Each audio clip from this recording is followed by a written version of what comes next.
Hello everyone, welcome to PharmaGrid. So today we are going to learn about antiplatelet agents. So before that, we should first know about platelets. Platelets are also known as thrombocytes. They are small, colorless cell fragments in our blood that form clots and stop or prevent bleeding. So the main function of platelets is to prevent bleeding. These platelets are made in the bone marrow along with white blood cells and red blood cells. And the normal range is between 1.5 to 4.5 lakhs platelets per microliter of the blood. If the platelet count is above 4.5 lakhs, we will call it as thrombocytosis. Whereas if the platelet count is less than 1.5 lakhs, it is known as thrombocytopenia. Now let's see what is the difference between a thrombus and an embolus. A clot that adheres or attaches to a vessel wall is called a thrombus, and an intravascular clot that floats in the blood is termed as embolus. Okay, so the difference is that the clot that attaches or adheres to the blood vessel wall is known as thrombus, and the clot that freely floats in the blood. Okay, so the one that freely floats in the blood is known as embolus. So a detached thrombus becomes an embolus. So we know that we have mainly two blood vessels. Okay, this arteries and vein. These are the two major blood vessels. Capillaries are also there. So this thrombus can occur in this arteries as well as veins. So if thrombus occurs in the arteries, we will call it as arterial thrombosis, and the one that occur inside the veins, we will call it as venous thrombosis. Arterial thrombosis most often occurs in the medium-sized vessels rendered thrombogenic by atherosclerosis. Okay, so the main reason for this arterial thrombosis is atherosclerosis. So what is this atherosclerosis? Atherosclerosis is the buildup of fats, cholesterol and other substances in and on the artery walls. This buildup is called as plaque. Okay, so this plaque can cause arteries to become narrow. So what will happen if the arteries become narrow? It will block the blood flow. Okay, so this plaque can also burst, leading to a blood clot. Okay, so this is what is known as atherosclerosis.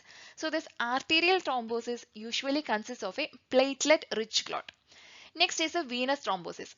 Venous thrombosis is triggered by blood stasis or inappropriate activation of the coagulation cascade. So blood stasis means it is a condition in which blood is not able to flow properly through the tissues. Okay, so the venous thrombosis is due to blood stasis or inappropriate activation of the coagulation cascade. Venous thrombosis typically involves a clot that is rich in fibrin. So this is the difference between an arterial thrombosis and a venous thrombosis. Arterial thrombosis, the main reason is atherosclerosis, and the arterial thrombosis is usually a platelet-rich clot. Whereas this venous thrombosis, the main reason is blood stasis or inappropriate activation of the coagulation cascade, and this venous thrombosis usually involves a fibrin-rich clot. Next is a platelet response to vascular injury. This means how a platelet will respond in case of a vascular injury.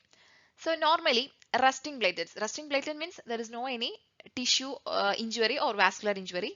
In such cases, the platelets acts as vascular sentries. Vascular sentries means they act as a guard or they act as a soldier monitoring the integrity of the vascular endothelium.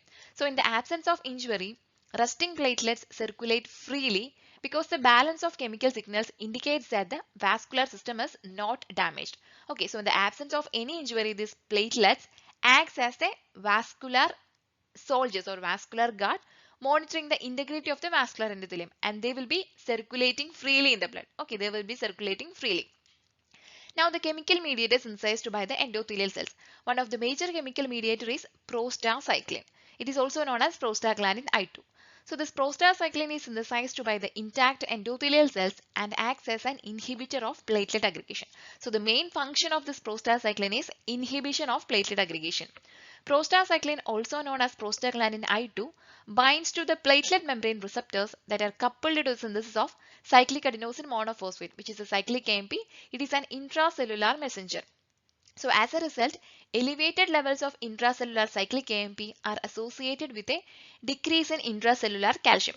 So what this prostacyclin will do? This prostacyclin will bind to the platelet membrane receptors. Okay, these platelet membrane receptors are coupled to cyclic AMP. So what will happen? As a result, intracellular cyclic AMP level will increase. Okay, so that will lead to decrease in calcium levels. So that increase in cyclic AMP led to decrease in calcium levels.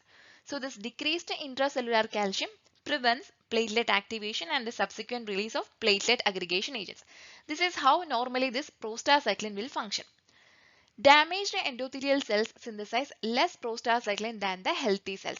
So with less prostacyclin to bind the platelet receptors, less intracellular cyclic AMP is synthesized. This leads to platelet aggregation. Okay, so we have seen here the normal case as well as the case in which a vascular injury is there. Okay, so normally prostacyclin function is to inhibit the platelet aggregation, but if any damage to the endothelium occurs, what will happen? It will lead to the release of less prostacyclin. Okay, so less prostacyclin means only less prostacyclin can bind to the platelet membrane receptors. So that will lead to less cyclic AMP. Less cyclic AMP means that will lead to increase in calcium levels. So increase in calcium levels may lead to platelet aggregation. So we have seen one of the major chemical mediator, which is the prostacyclin. Its main function is to inhibit platelet aggregation. Now we will see the roles of thrombin, thromboxanes and collagen. The platelet membrane also contains receptors that can bind thrombin, thromboxanes and exposed collagen. In the intact, that's in the case of healthy normal vessel, circulating levels of thrombin and thromboxane are low, and the intact endothelium covers collagen in the subendothelial layers. Okay, so the corresponding platelet receptors are thus unoccupied, and as a result platelet activation and aggregation are not initiated. Okay, so in the normal vessel, that means in the absence of any injury, the levels of these mediators, that is the thrombin, thromboxane levels are low. Okay, and the collagen will be covered by the healthy intact endothelium in the subendothelial layers. So as a result, the corresponding platelet receptors, okay, will be unoccupied. Okay, so these mediators cannot bind to this platelet receptors. So as a result, platelet activation and aggregation are not initiated. However, when occupied, each of these receptor types triggers a series of reactions leading to the release into the circulation of intracellular granules by the platelets. This ultimately stimulates platelet aggregation. Okay, so this is the case if these platelet receptors are unoccupied, platelet activation and aggregation are not initiated. But if in case these platelet receptors, if they bind to these mediators like thrombin and thromboxanes, that will lead to platelet aggregation. We have already discussed the case of resting platelets, or a case in which in the absence of vascular injury. Next, in case of a vascular injury, the next step is platelet adhesion. When the endothelium is injured, platelets adhere or attaches to and virtually cover the exposed collagen of the subendothelium. So this will trigger a complex series of chemical reactions resulting in platelet activation. Okay, so if an endothelium get damaged, the platelets will adhere to or attaches to that particular area, and they will cover the exposed collagen of the subendothelium. This will trigger a series of complex chemical reactions resulting in platelet activation.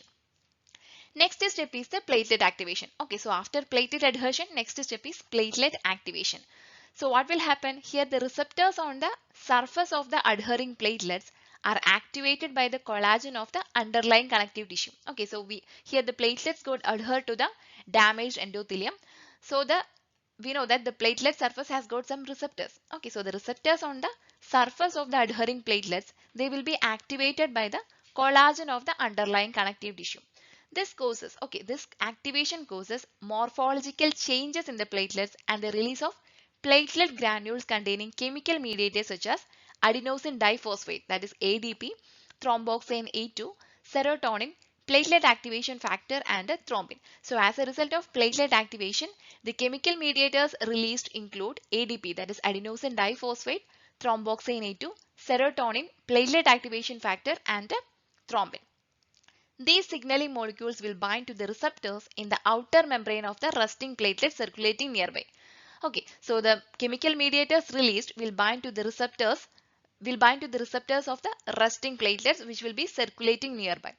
These receptors function as sensors that are activated by the signals sent from the adhering platelets. The previously dormant platelets become activated and start to aggregate. So we have seen the two steps. One is a platelet adhesion, that is a platelet will adhere or attaches to the damaged endothelium, and that will cover the exposed collagen of the subendothelium. So as a result, that will cause the platelet activation. Okay, this will lead to the release of so many chemical mediators such as ADP, thromboxane A2, serotonin, then platelet activation factor and thrombin. And these mediators will bind to the receptors on the surface of the resting platelets. Okay, and this will lead to platelet aggregation. The previously dormant platelets become activated and will start to aggregate. Next step is a platelet aggregation. So as a result of the platelet activation, that will lead to increase in the cytosolic calcium. As a result, this may cause the release of platelet granules containing mediators such as adenosine diphosphate and serotonin that activate other platelets, then the activation of thromboxane A2 synthesis, then the activation of glycoprotein 2B bar 3A receptors that bind to fibrinogen. Fibrinogen is a soluble plasma glycoprotein simultaneously binds to glycoprotein 2B bar 3A receptors on two separate platelets, resulting in platelet cross-linking and platelet aggregation. Okay, so the main function of fibrinogen is platelet cross-linking and platelet aggregation. Next step is the formation of a clot. Local stimulation of the coagulation cascade by tissue factors released from the injured tissue and by mediators on the surface of the platelets results in the formation of thrombin. Thrombin is the clotting factor 2A. So in turn, thrombin, a serine protease, catalyzes the hydrolysis of fibrinogen to fibrin, which is incorporated into the clot. So this thrombin is responsible for the conversion of fibrinogen to fibrin, and this fibrin is incorporated into the clot. Subsequent cross-linking of the fibrin strands stabilizes the clot and forms a hemostatic platelet fibrin plug. Next step is fibrinolysis. So during this clot formation, the fibrinolytic pathway is locally activated. Plasminogen is enzymatically processed to plasmin. Plasmin is also known as fibrinolysin by plasminogen activators in the tissue. Okay, so this plasminogen get converted to plasmin by tissue plasminogen activators. This plasmin limits the growth of the clot and dissolves the fibrin strand or the fibrin network as the wounds heal. Here you can see the whole steps involved in platelet response to vascular injury. So the first one is the resting platelets. Okay, resting platelets. Here there is no vascular injury. So here you can see the healthy intact endothelial cells. Okay, healthy intact endothelial cells and the inactive glycoprotein 2B bar 3A receptors. This glycoprotein 2B bar 3A receptors are located on the surface of the platelet membrane. Okay, so the healthy intact endothelium releases prostacyclin into plasma. So the main function of prostacyclin is to inhibit platelet aggregation. So this prostacyclin binds to platelet membrane receptors causing synthesis of cyclic AMP. So the cyclic AMP stabilizes inactive glycoprotein 2B bar 3A receptors and inhibits the release of granules containing platelet aggregation agents or calcium. Okay, so increase in cyclic AMP led to decrease in calcium. As a result, there will be no platelet activation or platelet aggregation. Next step is platelet adhesion. Okay, suppose if any vascular injury occurs, first step is the platelet adhesion. Okay, so here you can see the damaged endothelium. So activated platelets cover and adhere to the exposed subendothelial surface of the damaged endothelium. Okay, here you can see the activated platelets. Okay, platelets got recruited into this area and here you can see the remaining resting platelets. Next step is the platelet activation. So this activated platelets release chemical mediators. Okay, chemical mediators are released by the platelets which includes thromboxane A2, adenosine diphosphate, serotonin, platelet activation factor. Next step is platelet aggregation. These mediators, okay, so this mediators, that is the thromboxane A2, ADP, serotonin and platelet activation factor, these mediators will bind to the receptors on the surface of the resting platelets. So as a result, more platelets will be recruited into the platelet plug. Next one is this thrombin, thromboxane A2, ADP and other mediators released from the activated platelets bound to collagen from the subendothelium causes an increase in calcium levels. Okay, that will lead to increase in calcium levels. So this elevated calcium causes release of platelet granules, that is thrombin, ADP and other mediators, and the activation of thromboxane A2 synthesis. How thromboxane A2 synthesis? From arachidonic acid to prostaglandin H, from prostaglandin H to thromboxane A2. Okay, so that led to activation of thromboxane A2 synthesis. And next is activation of glycoprotein 2B bar 3A receptors. We have seen here in the case of resting platelets, this glycoprotein 2B bar 3A receptors are inactive. Okay, so here as a result of elevated calcium, that will lead to activation of this glycoprotein 2B bar 3A receptors. Next step is the formation of a platelet fibrin clot. Activation of coagulation factors in the plasma that will convert prothrombin to thrombin. Thrombin is factor 2A and the thrombin will convert fibrinogen to fibrin. This fibrin is incorporated into clot and that will form the platelet fibrin clot. And last step is the fibrinolysis. This plasminogen get converted to plasmin by the tissue plasminogen activator, and this plasmin is responsible for the lysis of the clot. Okay, so this is the all steps involved in the platelet response to vascular injury. Platelet inhibitors or antiplatelet agents. Platelet aggregation inhibitors decrease the formation of a platelet-rich clot or decrease the action of chemical signals that promote platelet aggregation. So let's say the classification of antiplatelet agents. So the first category is thromboxane A2 inhibitor. The drug involved is aspirin, which is available orally. Next class is ADP, that is adenosine diphosphate receptor inhibitors, which include clopidogrel, ticlopidine, prasugrel, ticagrelor and canclor. Only canclor is available as intravenous route, remaining all others are available orally. Next category is glycoprotein 2B-3A inhibitors. The drugs involved are apixaban, tirofiban and eptifibatide. And next class is vasodilator and inhibitor of thromboxane E2 synthesis. The drug involved is dipyridamole, which is available only orally. And the last category is vasodilator and phosphodiesterase 3 inhibitor. The drug involved is cilostazol, which is only available as orally.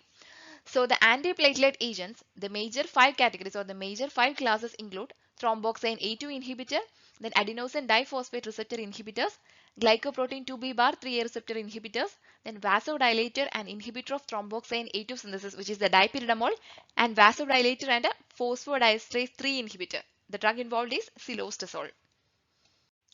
Okay, so let's start with the drug aspirin. Aspirin inhibits thromboxane A2 synthesis by acetylation of a serine residue on the active site of cyclooxygenase 1 enzyme, thereby irreversibly inactivating the enzyme. This shifts the balance of chemical mediators to favor the anti-aggregatory effects of prostacyclin, thereby preventing platelet aggregation.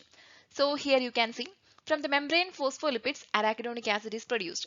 From this arachidonic acid, it gets converted to prostaglandin H2 by cyclooxygenase 1 enzyme, and from prostaglandin H2 it gets converted to thromboxane A2. This is how this thromboxane A2 is produced or generated. So what this aspirin will do? This aspirin will inhibit this COX-1 or cyclooxygenase 1 enzyme and thereby inhibiting the synthesis of thromboxane A2 and thereby preventing platelet aggregation. So the one peculiarity of this aspirin is that it irreversibly inactivates this enzyme. The inhibitory effect is rapid and aspirin-induced suppression of thromboxane A2 and the resulting suppression of platelet aggregation lasts for the life of the platelet, which is approximately 7 to 10 days. Okay, so the suppression or the antiplatelet effect produced by this aspirin will last for the life of the platelet. Life of the platelet is approximately 7 to 10 days. Repeated administration of aspirin has a cumulative effect on the function of platelets. Aspirin is the only antiplatelet agent that irreversibly inhibits the platelet function. Okay, so this is an important point with this aspirin. That is, it is the only antiplatelet agent that irreversibly inhibits the platelet function. Coming to the therapeutic uses of aspirin, it is used for the prophylactic treatment of transient cerebral ischemia to reduce the incidence of recurrent myocardial infarction and to decrease mortality in the setting of primary and secondary prevention of myocardial infarction. Then for the complete inactivation of platelet occurs with 75 mg of aspirin given daily. The recommended antiplatelet dose of aspirin ranges from 50 to 325 mg daily. Moving on to the pharmacokinetics, when given orally, we have already said that aspirin is available only orally. So when given orally, aspirin is absorbed by passive diffusion and quickly hydrolyzed to salicylic acid in the liver. Okay, so this aspirin is mainly absorbed through the passive diffusion and it gets hydrolyzed to convert to salicylic acid in the liver. Salicylic acid is further metabolized in the liver and some is excreted unchanged in the urine. The half-life of aspirin ranges from 15 to 20 minutes and for salicylic acid, the half-life is about 3 to 12 hours. Adverse effects. The major adverse effect is bleeding. Okay, so the bleeding time is prolonged by aspirin treatment, causing complications that include an increased incidence of hemorrhagic stroke and gastrointestinal bleeding, especially at higher doses of the drug. The non-steroidal anti-inflammatory drugs such as ibuprofen inhibit the cyclooxygenase 1 enzyme by transiently competing at the catalytic site. So ibuprofen, if taken within 2 hours prior to aspirin, can obstruct the access of aspirin to the serine residue and thereby antagonize platelet inhibition by aspirin. Therefore, immediate release aspirin should be taken at least 60 minutes before or at least 8 hours after ibuprofen. So the next category of drugs are P2Y12 receptor antagonists. The drugs involved are ticlopidine, clopidogrel, prasugrel, ticagrelor and cangrelor. So these drugs inhibit the binding of ADP, that is adenosine diphosphate, to the P2Y12 receptor on the platelets, thereby inhibit the activation of glycoprotein 2B bar 3A receptors required for the platelets to bind to fibrinogen and to each other. Okay, so here you can see the damaged endothelial cells, and this ADP is a chemical mediator released in response to a vascular injury. So what these drugs will do, this cangrelor, clopidogrel, prasugrel, ticagrelor and ticlopidine, all these are P2Y12 receptor antagonists. These drugs inhibit ADP mediated platelet aggregation. Okay, so these drugs inhibit the binding of ADP to P2Y12 receptors. Okay, so as a result, it will lead to inactivation or it inhibit the activation of glycoprotein 2B bar 3A receptors. And this glycoprotein 2B bar 3A receptors is required for the platelets to bind to fibrinogen and to each other. As a result, platelet aggregation and activation will not occur. So the ticagrelor and cangrelor bind to the P2Y12 ADP receptor in a reversible manner. Remaining all other agents bind irreversibly. The maximum inhibition of platelet aggregation is achieved in 2 minutes with intravenous or IV cangrelor, 1 to 2 hours with the ticagrelor, 2 to 4 hours with the prasugrel, 3 to 4 days with ticlopidine and 3 to 5 days with the clopidogrel. When treatment is suspended, the platelet system requires time to recover. Therapeutic uses. Clopidogrel is used for the prevention of atherosclerotic events in patients with a recent MI or stroke and in those with established peripheral arterial disease. It is also used for the prophylaxis of thrombotic events in acute coronary syndromes, mainly involving this unstable angina or non-ST elevation myocardial infarction. Then it is used to prevent thrombotic events associated with a percutaneous coronary intervention with or without coronary stenting. Then ticlopidine is similar in structure to clopidogrel. It is indicated for the prevention of transient ischemic attacks and strokes in patients with a prior cerebral thrombotic event. However, due to life-threatening hematologic adverse reactions, ticlopidine is generally reserved for patients who are intolerant to other therapies. Then prasugrel is approved to decrease thrombotic cardiovascular events in patients with acute coronary syndromes, including this unstable angina, non-ST elevation MI and ST elevation MI managed with PCA. PCA means percutaneous coronary intervention. Then ticagrelor is approved for the prevention of arterial thromboembolism in patients with unstable angina and acute MI, including those undergoing PCA. Cangrelor is approved as an adjunct during PCI to reduce thrombotic events in selected patients. Pharmacokinetics of this P2Y12 receptor antagonist. These agents require oral loading doses for quicker antiplatelet effect except a cangrelor that has a fast onset of action with the intravenous administration. Okay, so while we have seen the classification, we have seen that this cangrelor is available as intravenous route, whereas other agents are available as oral route only. So these agents require oral loading doses for quicker antiplatelet effect. Exception is cangrelor. Okay, this cangrelor has got a fast onset of action with intravenous administration. Then the food interferes with the absorption of ticlopidine. Then after oral ingestion, the drugs are extensively bound to plasma proteins. Then these drugs undergo hepatic metabolism by the cytochrome P450 system to active metabolites. So as a result, these drugs have got higher drug-drug interactions. Then the elimination of the drugs and metabolites occurs by both the renal and the fecal routes. Okay, so let's discuss more about clopidogrel, which is one of the major drugs that comes under P2Y12 receptor antagonist. So this clopidogrel is a prodrug. So what do you mean by prodrug? Prodrug means it is inactive as such. Okay, so after metabolism, it will get converted to its active metabolite. So this clopidogrel is a prodrug and its therapeutic efficacy relies on its active metabolite, which is produced via metabolism by CYP2C19. Okay, so this clopidogrel is metabolized by cytochrome P450 enzyme system. The enzyme responsible is CYP2C19. Okay, so after metabolism, it will get converted to its active metabolite. And this active metabolite is responsible for its antiplatelet activity. Genetic polymorphism of this CYP2C19 leads to a reduced clinical response in patients who are poor metabolizers of clopidogrel. Tests are currently available to identify poor metabolizers, and it is recommended that other antiplatelet agents such as prasugrel or ticagrelor be prescribed in these patients. In addition, other drugs that inhibit CYP2C19 such as omeprazole and esomeprazole, both these drugs are proton pump inhibitors, should be avoided while if a patient is taking clopidogrel. Okay, so this is one of the major interaction with this clopidogrel. Okay, so we have already mentioned that this clopidogrel is metabolized by the enzyme CYP2C19. Okay, suppose if omeprazole or esomeprazole is given together with this clopidogrel, what will happen?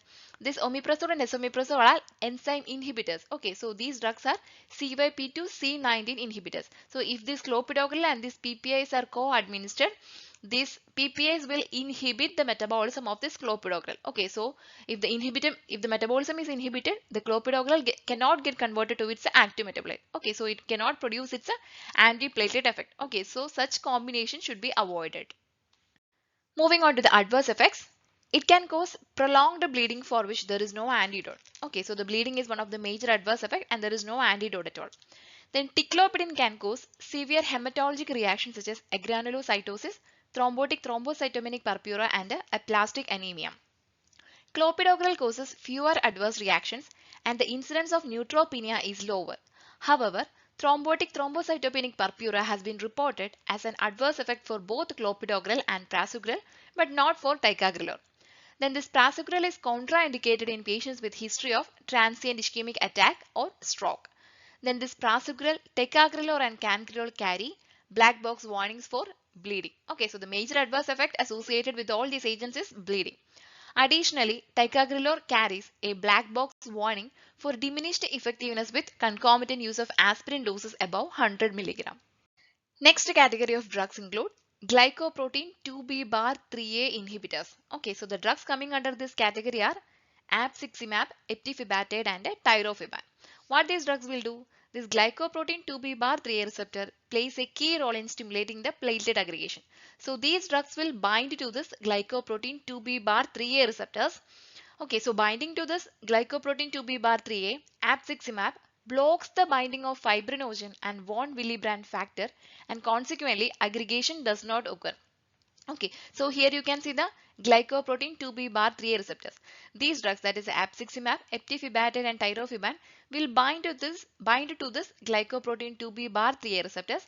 As a result, this fibrinogen cannot bind to this glycoprotein 2B bar 3A receptors.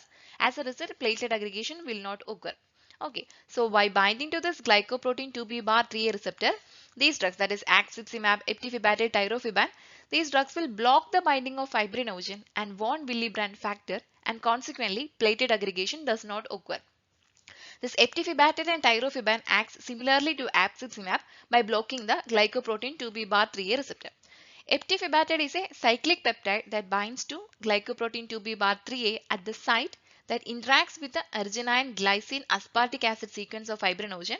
Tirofiban is not a peptide but it blocks the same site as that of eptifibatide. See the pharmacokinetics of glycoprotein 2B bar 3A inhibitors. Abciximab is given by IV bolus followed by IV infusion, achieving peak platelet inhibition within 30 minutes. After cessation means stopping of this abciximab infusion, platelet function gradually returns to normal with the antiplatelet effect persisting for 24 to 48 hours. Okay, so even after this abciximab infusion is stopped, its antiplatelet effect will persist for 24 to 48 hours. When IV infusion of eptifibatide or tirofiban is stopped, both agents are rapidly cleared from the plasma. Eptifibatide and its metabolites are excreted by the kidney. Tirofiban is excreted largely unchanged by the kidney and to a lesser extent in the feces. Then therapeutic uses, these drugs are given intravenously along with heparin and aspirin as an adjunct to percutaneous coronary intervention, that is PCI, for the prevention of cardiac ischemic complications. And this abciximab is also approved for patients with unstable angina not responding to conventional medical therapy when PCA is planned within 24 hours. And the major adverse effect is bleeding, especially if used with the anticoagulants. Okay, so the next drug that can be used as an antiplatelet agent is dipyridamole. It is a coronary vasodilator. It increases the intracellular levels of cyclic AMP by inhibiting phosphodiesterase, thereby resulting in decreased thromboxane A2 synthesis. Okay, so the drug may potentiate the effect of prostacyclin. So this prostacyclin is a chemical mediator released by the healthy or the intact endothelial cells. The main function of prostacyclin is to inhibit platelet aggregation. So this dipyridamole may potentiate the effect of prostacyclin and therefore decrease platelet adhesion to thrombogenic surfaces. It is used for stroke prevention and is usually given in combination with the aspirin. Dipyridamole has variable bioavailability following oral administration. It is highly protein bound. The drug undergoes hepatic metabolism, mainly glucuronidation, and is excreted primarily in the feces. Okay, so its excretion is mainly through the feces. So it should be given with caution in patients with a hepatic impairment. Patients with unstable angina should not use dipyridamole because of its vasodilating properties which may worsen ischemia. It is known as coronary steal phenomenon. Coronary steal phenomenon means it is a condition in which blood is taken from a narrowed artery in the heart and rerouted to other blood vessels. Okay, so this coronary steal phenomenon is exhibited by dipyridamole. Okay, it is a coronary vasodilator. Dipyridamole commonly causes headache and dizziness and can lead to orthostatic hypotension, especially if administered intravenously. Okay, so the next antiplatelet agent is cilostazol. It is an oral antiplatelet agent that also has vasodilating activity. Cilostazol and its active metabolites inhibit phosphodiesterase type 3, which prevents the degradation of cyclic AMP, thereby increasing the levels of cyclic AMP in platelets and vascular tissues. The increase in cyclic AMP prevents platelet aggregation and promotes vasodilatation of the blood vessels respectively. So the mechanism of action of cilostazol is that it inhibits phosphodiesterase type 3 and it prevents the degradation of cyclic AMP. As a result, it will lead to increased levels of cyclic AMP. The increase in cyclic AMP prevents platelet aggregation and promotes vasodilatation of the blood vessels respectively. Cilostazol is approved to reduce the symptoms of intermittent claudication. Claudication means pain due to little blood flow to the muscles during exercise. Muscles means especially muscles of the calves, thighs, buttocks, hips or feet. Then the cilostazol is extensively metabolized in the liver by the CYP3A4 and CYP2C19 isoenzymes. Hence, this drug is subjected to numerous drug-drug interactions. The primary route of elimination is via the kidney. Common adverse effects include headache and gastrointestinal side effects such as diarrhea, abnormal stools, dyspepsia and abdominal pain. Rarely, thrombocytopenia or leukopenia has been reported. Phosphodiesterase type 3 inhibitors have been shown to increase mortality in patients with advanced heart failure. As such, cilostazol is contraindicated in patients with heart failure. Okay, so this is a point to be kept in mind that the cilostazol is contraindicated in patients with heart failure. Okay, so we have completed the antiplatelet agents. Thank you for watching this video. Have a great day.